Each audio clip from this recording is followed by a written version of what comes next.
Hi, and welcome to another new episode of the Get Organised with Decluttr Me podcast with myself, Shelina. I hope you're well wherever you are in the world. Today, I want to talk about small spaces. So whether you're living in a cozy apartment, a tiny house, or dealing with limited storage areas, this episode is packed with tips and tricks to help you maximize every inch of your space. So grab a notebook and pen, or your phone if you're going to get notes on there, and let's get started. So before we delve into the solutions, let's take a moment to understand the unique challenges that come with small spaces. Here are some of the unique challenges associated with organizing small spaces. Number one is limited storage. So small spaces often come with limited built-in storage options. This means you need to get really creative with how you store your belongings. Finding space for everything while keeping it easily accessible can be quite a puzzle. Next is clutter accumulation. So in a confined area, even a small amount of clutter can make a space feel chaotic and overwhelming. It's easier for things to just get out of hand and for clutter to accumulate really quickly, making it a challenge to keep your space tidy. Then there's multifunctional areas. So small spaces often need to serve multiple purposes. Especially like places like a studio. So a room might need to function as a living room, a home office, a guest bedroom, a bathroom, all at once. And this requires really careful planning and organization to ensure each area is functional and doesn't encroach on the others. Another aspect or unique challenge that I find with clients is the visual overload. So in tight quarters, visual clutter can make a space feel even smaller. Too many patterns, colors, or decor items can make your space feel cramped and disorganized. So finding that balance between adding personality and maintaining a clean look is essential. Small spaces can sometimes lack private nooks or separate rooms, which can be challenging when you're trying to work, read, or have some downtime, with your other half or with children. So that is another issue with small spaces. Selecting the right furniture is also crucial in small spaces. So bulky or oversized furniture can eat up precious square footage, making the area feel cramped. So you have to choose multifunctional furniture like storage ottomans or foldable tables that can help maximize your spaces. And I'm going to talk about that more in a bit. And then in smaller areas, it's vital to have efficient storage and organizational systems to prevent chaos. So without these proper systems in place, items can quickly become misplaced, making it hard to locate your things when you need them. You also need to create a functional layout so that maximizes both space and flow to ensure that it's, not a challenge. So poorly arranged furniture can make a small space feel even smaller and less comfortable to navigate. How many times have you bumped into your sofa because it's a massive sofa in a small area? It happens often. Another thing is parting with belongings which have an emotional attachment. That can be a challenge. And in a small space, every item has a more significant impact. So learning to let go of items that no longer serve you is essential for keeping the small space clutter-free. So remember, for every challenge presented, there presents an opportunity for creative and efficient organization. With the right strategies and mindset, you can transform your small space into a functional and harmonious environment. And that's what we're going to get into now. So the first step to conquering any small space is decluttering. So start by assessing every item in your space and categorizing them into keep, donate, sell, or discard. Be ruthless. The more you declutter, the more space you'll uncover. As always, start with a mini declutter. So spend 15 to 20 minutes on each small area, seeing what you can donate, sell, or discard, or even keep from your life.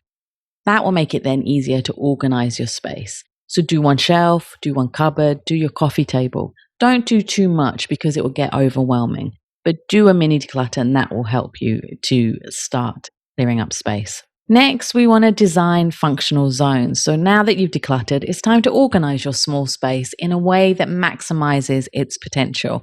So when designing functional zones, consider the flow of your space and group items that are used together. So, for example, in the kitchen, divide your kitchen into task-based zones such as prep, cooking, and cleaning. and keep frequently used items within arm's reach of each zone to minimize movement and save time. So all your cooking items, your saucepans, your spices, your oil should be near the cooker. Crockery could be somewhere near the sink because that's where you clean it, or put it in, the dishwasher and then take it out. So think of it in zones within that kitchen. Next, think about using vertical storage. So that's like wall-mounted shelves, magnetic strips for knives and spices. Hang pots and pans from hooks to free up cabinet space as well. Another thing to think about in your kitchen is to invest in foldable or multi-use kitchen tools and appliances to save space. So for instance, consider a cutting board that can be placed over the sink, so it makes it easier and you have more space as well. And you can get some great ones now in some of the stores to put over your sink. When you think about a studio apartment, here are some of the favorite ways I find to create functional zones. So furniture arrangement is a key thing. So use your furniture strategically to create a distinct living, sleeping, and working area. Use bookshelves or room dividers to visually separate these zones. Under bed storage is great, especially when you've got small storage areas. You haven't got much area to put things. I usually say no to anything under the bed because it's bad feng shui. It stops the flow of air around your room. But if you have limited space, use under the bed. Get one of those great storage boxes that you can put under the bed, and you can put things like winter clothes, Christmas trees, Christmas decorations, anything that you don't need all the time, you can put under the bed. But make sure you do go under it every so often to clear up the dust. Another thing to opt for is floating furniture, like wall-mounted desks, tables, and shelves to free up the floor space and maintain an open feel. You can get really great desks now or tables, and you can use that as your dining table and your desk. So it's incredibly multifunctional. Dual purpose furniture is, awesome as well. So include like things like storage ottomans or sofa beds and dining tables that can be used as workspaces. So think about things like that as well in your small apartment.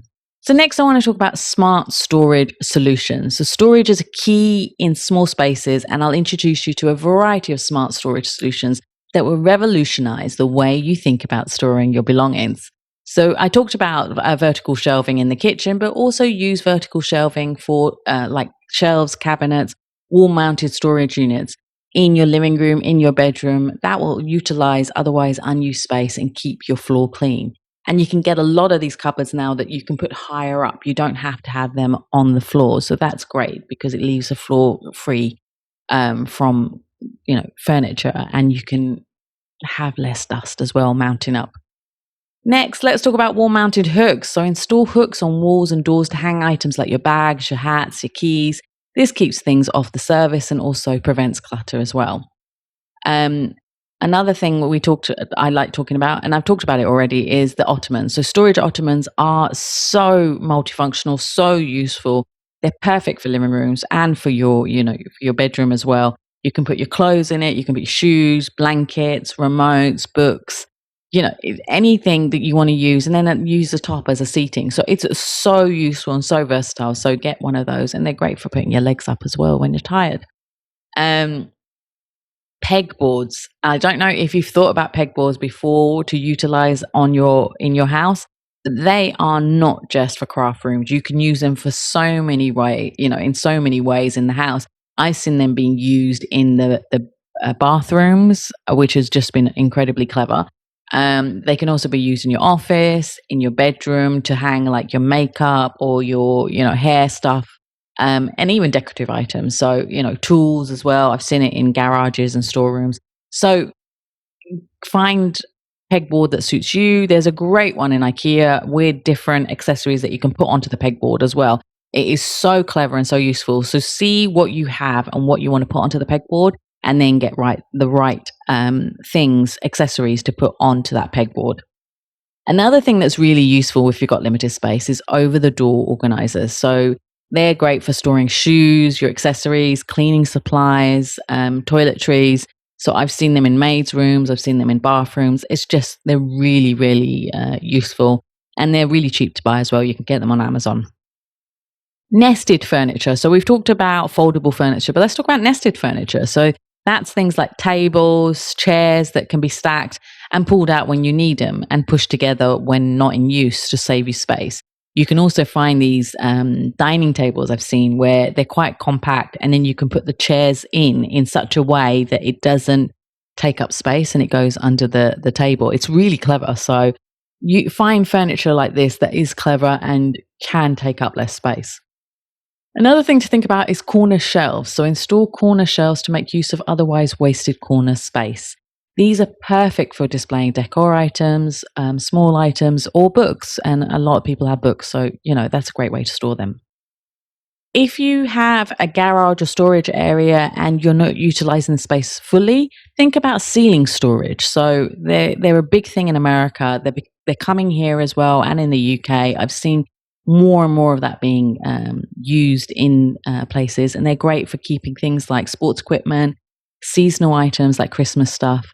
You can get hooks for the bikes as well. So find the right thing to suit for your ceiling and to hold everything up. But there's some great things out there right now. Another thing that's really useful is rolling carts. So you can use these rolling carts for your kitchen, your bathroom, your office, your living room, anything you need to have, and you can just move it around when it's not in use, or hide it under a desk or a table or something. I've seen it used for hair as well. So, people put their hair dryers and everything on there and all the hair products, and then they just wheel it around when they're doing their hair. Another thing, which is like these rolling carts, is a pull-out pantry. So if you have a narrow space between your cabinets, consider installing pull-out pantry shelves. And this maximizes like tight spots and gives you more storage space. And you can get some great ones in the stores. And ones that could fit between the cooker and the fridge or a cupboard. So they're really, really useful and give you so much space. Next, I want to talk about your mindset and maintenance. So what do I mean by that? Well, I'm going to tell you. So maintaining an organized small space is an ongoing journey. So I want you to first think about mindful acquisitions. So what I mean by that is practice mindful purchasing. Before you buy something new, ask yourself if it's truly necessary and where will it fit in your space. This prevents unnecessary clutter from entering your home. I won't buy something immediately online or in a shop. If I'm in a shop, I walk around with the item in my hand, look at other things, even if I'm not interested in buying anything else. But I'll look around and then I'll look at the item that's in my hand every so often and think, do I really want it? Do I really love it? Can I live without it? If I do really love it, I will buy it.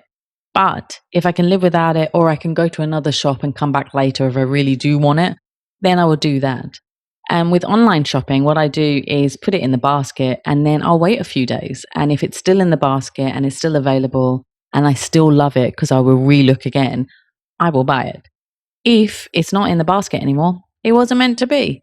And that works really well because I buy things from like the outlet and stuff. So, the thing's always going. So if you don't buy it, I'm like, oh, well, it wasn't meant to be. So, be more mindful when you purchase. Next thing is my favorite rule, which is 1 in, 2 out. So buy 1, get rid of 2. So for every item you bring into your space, commit to removing 2. This is a core mantra of mine, and I know you've heard it before if you've been listening to the podcast for years. But this prevents accumulation and also gives you more space as well. And what I say is if you have a bag, put that in your wardrobe, and every time you find something that you don't want, you don't use, wherever it is in the house, put it in that bag. And when it's full, you can give it for donation. But you then accomplish the remove 2 while, without thinking about it. So, when you get to the buy 1, you've already gotten rid of 2. So, this is a good way to get rid of stuff. And it does give you much more space. Next, I want you to do regular decluttering sessions. So set aside time each month for decluttering sessions. Go through different spaces, identify items you no longer need or use. And I mean, if you do the bag trick that I just told you about, then you don't even have to set aside a time because you're constantly decluttering. So you want to build that habit to just declutter automatically all the time. Don't make it scheduled if you can't handle it, but do spend a few minutes every so often during the month to do a mini declutter. Also, dedicate 5 minutes each day to tidy up a specific area. So focus on putting items back where they belong and clearing surfaces. This prevents clutter from building up. I always hate washing up, but I know that spending 1 or 2 minutes washing my dishes means less time doing it when there is a sink full of washing. I know it's a weird thought and a weird way of thinking about it, but it works. The same with if you spend a few seconds putting your clothes away, whether in the laundry basket, back on the hanger, into your closet, that will take less than a minute. But if you just leave clothes lying around everywhere, that's going to take 10, 20, 30 minutes to sort out when you finally do get bothered to do it. So if you spend a few seconds doing it now, you'll save minutes later on. Next, I want you to create designated spots for items like your keys, your mail, your bags near the entrance. This prevents items from being scattered throughout your space and for you wasting precious time looking for things. So you know that my mantra is, can you find it in 5 seconds or less? So I want you to have that for everything, and especially for these key things that you need all the time. So if you need your bag, you need your keys, put it in the entranceway in a place that's easy to pick up and to drop off. Next, keep a designated area for items you plan to donate. So when the area is full, schedule a donation drop-off. So as I said, if you have a bag in your wardrobe and you fill it up, then you have that to put on in the front door and get it picked up, or you go drop it off for donation. Another rule that I like using is the one-touch rule. So that is, you handle items only once. So for example, when you bring in the mail, deal with it immediately by sorting, recycling, or filing it. The same with Amazon packages. As soon as you get it, you pick it up, open the box, see what's in there, deal with the box, deal with the item, and then move on to the next thing. Don't leave packages languishing around, because then you're never going to open it. And of course, it's going to take much longer to open all of them later on, and you might forget that you actually bought something. Extend your organization to your digital life now as well. So I've talked about it before, and you'll find it in my show. You know, all these episodes about digital decluttering and organizing, and I'm going to talk about it more over the next few weeks. But regularly declutter your digital files, unsubscribe from unnecessary emails, and organize your digital documents. And finally, do a nightly reset. So before bed, do a quick walkthrough of your space to ensure everything is in its place. This sets you up for a clutter-free morning. I don't know about you, but I would get stressed seeing clutter in the house when I wake up in the morning. So I like to have it all clutter-free the night before I go and I can go to bed rested and not worrying about looking after the clutter in the morning. And it's the same with making your bed. In the morning, when you get up, make your bed. So when you go to bed, you have this lovely made bed to jump into. It's like going to a hotel room. You have a nice bed to go into. You should do the same for yourself in your house. I want you to stay focused as well on your goals. So remind yourself of the benefits of an organized space. So less stress, more clarity, and increased productivity. And this is especially important when you have small spaces. So use these motivations to stay committed to your habit of being organized. I also want you to be realistic. So accept that clutter might still accumulate despite your efforts. Don't get discouraged, and setbacks happen. Just commit or recommit to your habits and keep going. I get clutter in my house every so often. I'm no minimalist. I will go shopping. So, people assume that I'm a minimalist because of my job, but I have clutter as well. So I do a mini declutter whenever I see too much in my space, or I've been inspired working in an area with a client. I have a weird thing about bathrooms. So if I've worked on bathrooms with my client during the day, and I might be dead exhausted after 8 hours of decluttering and organizing a bathroom or a house, and I would have done a bathroom, I will come home. Of course, we'll go to the bathroom because I'll have a shower, I'll use the bathroom, and I will then start decluttering in my bathroom. So my bathroom is one of the most decluttered places in my house, because every few weeks I will get some kind of weird inspiration from being with clients to declutter my stuff. So I would declutter my medicine, I would declutter toiletries, ones that I bought that were completely useless. I'll get rid of makeup. It's a weird thing, but it's my thing. So have that moment. And if you're weird like that and you start decluttering more, embrace the weirdness like I do. I want you to then, after being weird, is to learn to let go. So over time, develop the ability to let go of items that no longer serve you. So sentimental items can be photographed before donating to preserve the memory if you need to, but I don't want you to add to the digital clutter as well. And then imagine how you would want your small space to look and function. This mental picture can help you make decisions that align with your organizational goals. So think about how you want the furniture to be laid out. Do you need to declutter some of the furniture? Do you need to declutter more stuff? How do you want to maximize that small space that you can be organized and enjoy the space? So remember, cultivating an organizational mindset and adopting these habits is a gradual process. So start small, do a mini declutter, be consistent, and celebrate your progress along the way. And over time, these habits will become second nature, and your small space will remain clutter-free and organized. Before I wrap up today, I wanted to address some listener questions about organizing small spaces. So thank you so much if you've been sending questions and comments. So one of the listener questions was, how do I make the most of a small bedroom? So for one of the top tips I have for a small bedroom is choose furniture that has built-in storage, like a bed with drawers underneath or a wardrobe with adjustable shelving. Consider also using wall-mounted shelves for additional storage without taking up floor space. But as I said, beds with drawers, they're amazing. You can put your bedding in there, towels, bags, shoes. They're so useful. So think about furniture pieces that will be useful in a small bedroom. Thanks so much for the questions. And if you do have any more questions, always leave a comment, send me a message, send me a DM on social media, and I'll be happy to put them out there on the podcast. And there you have it, a comprehensive guide to organizing small spaces. I hope you're feeling inspired and ready to tackle your cluttered small spaces. If you enjoyed this episode, don't forget to subscribe, rate, and leave a review on your favorite podcast platform. And as always, for more organizational inspiration, you can visit my website at www.declutterme.com. Thank you again for listening, and I hope to speak to you soon. Take care. Bye.